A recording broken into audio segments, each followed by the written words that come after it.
TBS পডকাস্টে আপনাদের স্বাগত জানাচ্ছি। আমি শাওন হাসান। আজ আমরা কথা বলবো মার্কিন শুল্ক আরোপ কিভাবে আমাদের জন্য আশীর্বাদ হতে পারে সে বিষয়ে।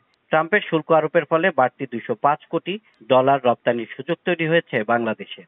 30 August economic reporters forum ERF আয়োজিত মোয়াজ্জেম হোসেন স্মারক বক্তৃতা অনুষ্ঠানে এমন কথা জানিয়েছেন বিশ্বব্যাংক ঢাকা কার্যালয়ের সাবেক মুখ্য অর্থনীতিবিদ ডক্টর জাহিদ হোসেন। কিভাবে সে বিষয়ে কথা বলতে আমাদের সঙ্গে যোগ দিয়েছেন তিনি। ডক্টর জাহিদ হোসেন, আপনাকে স্বাগত জানাচ্ছি। Thank you Shaon. আমি শুরুতে আপনার কাছে একটু জানতে চাচ্ছি, আপনি বলছেন যে মার্কিন শুল্ক আরোপ আমাদের জন্য শাপে বর হয়েছে এবং এর ফলে আমাদের আরো আসলে $205 কোটি রপ্তানির সুযোগ তৈরি হয়েছে।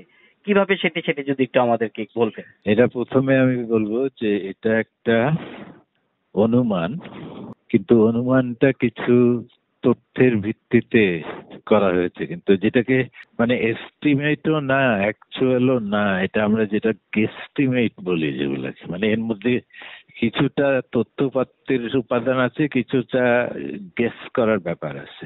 আর আপনি যে সংখ্যাটা বললেন সেটা হলো, আমি বলেছি একটা রেঞ্জের মধ্যে হতে পারে, যে এটা $127 কোটি লোয়ার বাউন্ডে আর $205 কোটি আপার বাউন্ডে আমাদের বর্তমানে যে ক্যাপাসিটিটা আছে এক্সপোর্ট করার মতো, ওইটার পরিবর্তন ছাড়াই কত আমরা সুযোগ গ্রহণ করার ক্ষমতা রাখি বা কত সুযোগ আসতে পারে, তো সেটার অনুমান ভিত্তিক একটা হিসাব। এখন আপনি যদি বলেন যে আরেকটু ডিটেইলসে বলতে, তাহলে আমি বলতে পারি। জি, আপনি আমাদেরকে যদি আরেকটু বিস্তারিত জানান। সেটা হলো যে এখন আপনার প্রশ্ন হচ্ছে যে তাহলে অনুমানটা কিভাবে করলেন। তো সেখানে যেটা করেছি সেটা হলো যে অর্থ বছর 25-এ মার্কিন যুক্তরাষ্ট্রের মোট মার্চেন্ডাইজ এক্সপোর্ট, যেটা টেরিফ, সার্ভিসের উপরে তো নাই, এটা ছিল $82 বিলিয়ন। তো ট্রাম্পের যে রেসিপ্রোকাল টেরিফ 25 আর পিউনিটিভ টেরিফ 25-50, এইটার প্রতি এক্সপোজার কিন্তু $82 বিলিয়ন না। সেটার আমি যেটা এআই সার্চের মাধ্যমে যে সংখ্যাটা পেয়েছি সেটা হলো অ্যাপ্রক্সিমেটলি $60 বিলিয়ন, এই 80% এডিশনাল যে টেরিফ তার আওতার মধ্যে আসবে।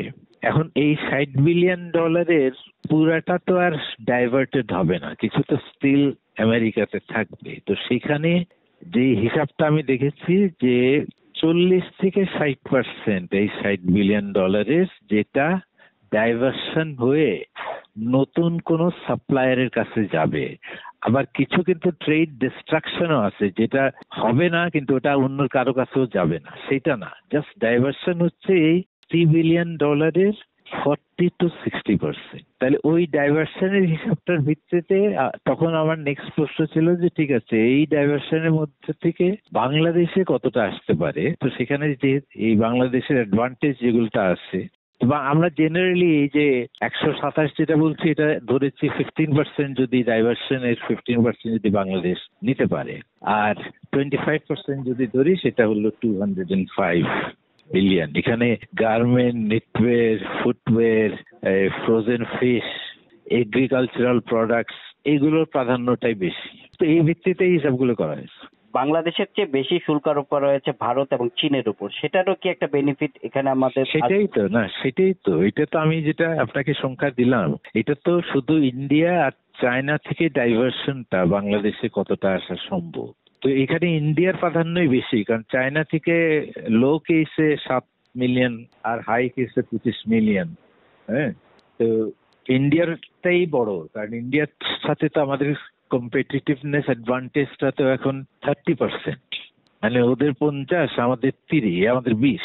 চায়নার সাথে তো আমাদের কম্পিটিটিভ অ্যাডভান্টেজ হচ্ছে 10%, ওদেরটা 30, আমাদেরটা 20। সো ডাইভার্সনটা মেইনলি ইন্ডিয়া থেকে। এই অপরচুনিটি যদি বাংলাদেশ না নিতে পারে, তাহলে এই অপরচুনিটিটা কারা নিবে বা কোথায় চলে যেতে পারে?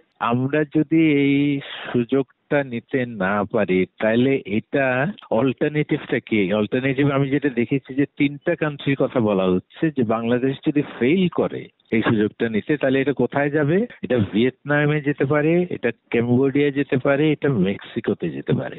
এই যে 1.3 থেকে 2.05 যে সংখ্যাটা, এটা যদি আমরা নিতে না পারি তাহলে এটা ওই সব দেশে চলে যাবে। ওদের অবশ্য সমস্যা আছে, ওদের এই গার্মেন্টে বিশেষ করে ক্যাপাসিটি লিমিটেশন আছে, যেটা আমাদের বাংলাদেশের ক্ষেত্রে এক্সেস ক্যাপাসিটি আছে বলেই অনেক ফ্যাক্টরি বন্ধ ছিল।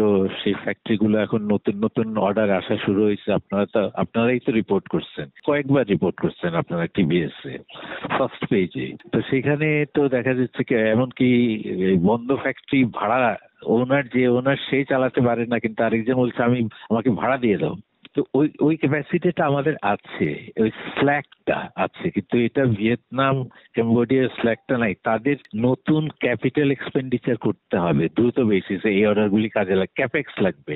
আমাদের যেমন শুধু অপারেটিং এক্সপেন্ডিচার দিয়ে যদি আমাদের আমরা মালগুলো বন্দর থেকে র মেটেরিয়াল গুলো আনতে পারি আর ফ্যাক্টরিতে উৎপাদন করতে পারি, শ্রমিক সন্তোষ থাকে, রাস্তায় ট্রাক 10 ঘন্টা বসে থাকে না, বন্দরে গিয়ে পড়ে থাকে না, এনবিআর এ ফাইল আটকে থাকে না, কারণ লোডটা তো বাড়বে। আপনার 1.3 বিলিয়ন এডিশন করতে হলে তো এই লজিস্টিক সিস্টেমের উপরে, এনবিআর এর উপরে, চট্টগ্রাম পোর্টের উপরে, স্পেশাল বন্ডেড ওয়্যারহাউস গুলোর উপরে, এই ট্রাকিং সিস্টেমের উপরে লোডটা বাড়বে না। আপনি আরেকটা কথা বলেছেন, সেটা হচ্ছে যে সার্বিকভাবে বাংলাদেশ মধ্যমায়ের দেশের ফাঁদে আটকে পড়েছে। কেন মনে হচ্ছে আপনার? আমরা শ্বেতপত্রে মধ্যমায়ের ফাঁদে বাংলাদেশ পড়েছে এটা কোন এভিডেন্সের বেসিসে বলেছে? সেখানে এভিডেন্সটা ছিল export GDP ratio, investment GDP ratio, exported বাস্কেটের ডাইভার্সিফিকেশন আর লেবার মার্কেট ইন্ডিকেটরস, এমপ্লয়মেন্টের স্ট্রাকচারটা, যে এটা উল্টা দিকে যাচ্ছে। যেখানে ইন্ডাস্ট্রি এবং সার্ভিস এমপ্লয়মেন্ট বাড়ার কথা, সেখানে এগ্রিকালচার এমপ্লয়মেন্ট হয় বাড়ছে অথবা আনচেঞ্জ রয়ে গেছে। এগুলো তো আটকে যাওয়ার লক্ষণ। কিন্তু আমি আজকে যেটা বললাম যে এই যে পিপিআরসির যে পভার্টি এস্টিমেট যেগুলো তারা দিচ্ছে, এবং সেই সাথে সাথে অন্যান্য ইকোনমিক ওয়েলবিং এর, যেমন ক্রনিক পেশেন্ট, কতজন পরিবারে অন্তত একজন ক্রনিক পেশেন্ট আছেই, 50% বেশি, এই ধরনের সূচকে দেখা যাচ্ছে যে একদিকে অথচ আমাদের জিএনআই পার ক্যাপিটা কিন্তু বেড়েছে। গত বছর 25-এ জিএনআই পার ক্যাপিটা গত বছরের চেয়ে বেশি ডলারে, কিন্তু পভার্টিও বেড়েছে। আপনি এখানে তো 3 বছরের কম্প্যারিজন, জিল্লুরের এটা তো 2022-এর পরে তো ডেটা নাই। 28-25-এর জুনে রিপোর্ট করেছে, আর 2022-এ যেটা ছিল 18.7। তো মাথা পিছু আয় তো এর মধ্যে বেড়েছে, কিন্তু পভার্টিও বেড়েছে। তার মানেটা কি? এই একটা ট্র্যাপের মধ্যে আটকে আছে না, ডেভেলপমেন্ট তো তার হচ্ছে না।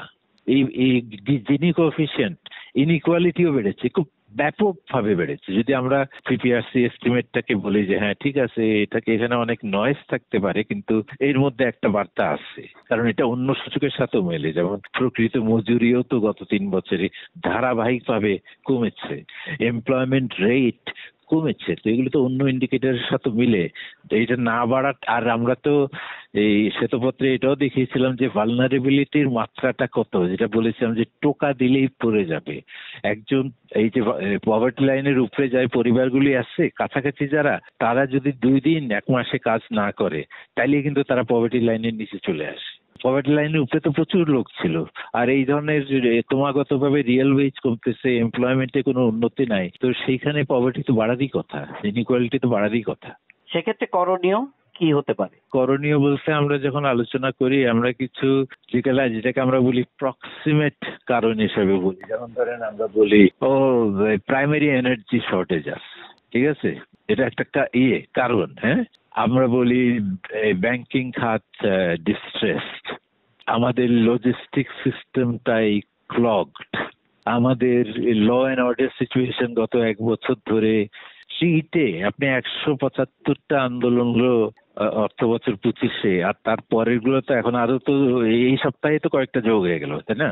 তো এগুলো হচ্ছে, আমি বলছি এগুলো হচ্ছে সিমটমস। এগুলা ঠিক আছে, এগুলো মেকানিক্যালি প্রবলেমটাকে ভেঙে ভেঙে যদি দেখতে চান, তাহলে খাতগুলো কোথায় সমস্যাগুলি আছে সেটা চিহ্নিত করে দেয়। কিন্তু আপনার যে প্রশ্ন উত্তরণের জন্য তো দরকার হবে যে এটা যেই কারণে ঘটছে সেই কারণটাকে যদি আপনি অ্যাড্রেস করতে পারেন। তো সেই কারণে মানে ইকোনমিক্সের এই যে রিফর্ম কেন হয় না বা উন্নয়ন কেন আটকে যায়, মধ্য আয়ের ফাঁদ কেন তৈরি হয়, সেখানে সবার তো একটা, এই যে গত বছরের নোবেল প্রাইজ যাদেরকে দিল তাদের মেইন কন্ট্রিবিউশনটা কি ছিল যে ইনস্টিটিউশনস ম্যাটার ফর ডেভেলপমেন্ট, মানে ডিপ ডিটারমিনেন্ট অফ ডেভেলপমেন্ট। তো ওই ইনস্টিটিউশন, আমি বলছি যে আমাদের তো ইনস্টিটিউশনের একটা অবক্ষয় হয়েছে।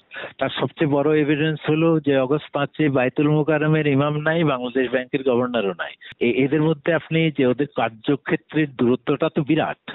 একটা রিলিজিয়াস ইনস্টিটিউশন আর একটা সেন্ট্রাল ব্যাংক, কিন্তু মাথা দুজনেই পালাইছে। কি পরিমাণ অনিয়ম হলে সেন্ট্রাল ব্যাংকের গভর্নর বা একটা কেন্দ্রীয় মসজিদের ইমাম পালায় যেতে পারে, সেটা কি একটা ইন্ডিকেটর না? কারণ এরকম রাজনৈতিক পরিবর্তন তো অন্যান্য দেশে হয়েছে। আমাদের দেশে কি 11-11 সময় এই ইমাম পালায় গেছিল, গভর্নর ছিল না, রাস্তায় পুলিশ ছিল না, প্রশাসন অফিসে আসে নাই ঠিক মতো, সেইটা তো গত জুলাইতে হয় নাই। কাজেই সেটার indication, what does it indicate? এখন ওই ইনস্টিটিউশনাল ডেকেটটা থেকে কিভাবে আপনি সেখানে, আমরা যে সাধারণভাবে উত্তরটা দিই, ওরা পলিটিক্যাল উইল থাকলে ইনস্টিটিউশনাল রিফর্ম করা যায়, আর ইনস্টিটিউশনাল রিফর্ম করা গেলে ডেভেলপমেন্ট ট্র্যাপ বা মিডল ইনকাম ট্র্যাপ থেকে বেরিয়ে আসা যায়। আমি আমার গত এক বছরের অভিজ্ঞতায় যেটা দেখলাম এবং আগে আমার পড়াশোনায় যেটা দেখছি, যে এইটা একটা খুব বেশি হলে একটা নেসেসারি কন্ডিশন। পলিটিক্যাল উইল থাকলেই যে আপনার ডেভেলপমেন্ট হবে বা রিফর্ম হবে, মানে আপনি এনবিআর কে ঠিক করবেন বা বন্দরের ব্যবস্থাপনার উন্নতি করবেন, রেগুলেশনকে আন্তর্জাতিক মানে ওঠাবেন, এই যে রিফর্মস গুলো, স্ট্রাকচারাল রিফর্মস, এইগুলো যে হবে সেটার গ্যারেন্টি নাই। কারণ it depends on the capacity to deliver reforms. আপনার সোসাইটিতে সেই ক্যাপাবিলিটি আছে কিনা, সেখানে রিফর্ম যারা ধারণা করেন, রিফর্ম যারা পরিকল্পনা করে এবং রিফর্ম যারা বাস্তবায়ন করেন, এই প্রক্রিয়ায় যাদের কণ্ঠস্বরের প্রভাবটা সবচেয়ে বেশি, সেখানে আমি বলেছি এখানে ক্যাবিনেট ম্যাটার করে, মন্ত্রী পরিষদ, এখন বর্তমানে উপদেষ্টা পরিষদ, এখানে প্রশাসন ম্যাটার করে, এখানে বিজনেস অর্গানাইজেশন গুলি আছে, যে ফেডারেশন, এফবিসিসিআই, অন্যান্য অনেক অর্গানাইজেশন আছে, তাদের কণ্ঠস্বরটা ম্যাটার করে। আর এখানে নাগরিক সমাজ, এই ছাত্র, আপনারা, মিডিয়া, পলিটিক্যাল পার্টিস, এদের ভয়েসটা, এখানে ওজন সবার সমান না। এইটা যদি একত্রিত করতে না পারেন তাইলে এখান থেকে বের হওয়া খুব কঠিন ব্যাপার হয়ে যায়। জি, আপনাকে অসংখ্য ধন্যবাদ আমাদের সময় দেওয়ার জন্য।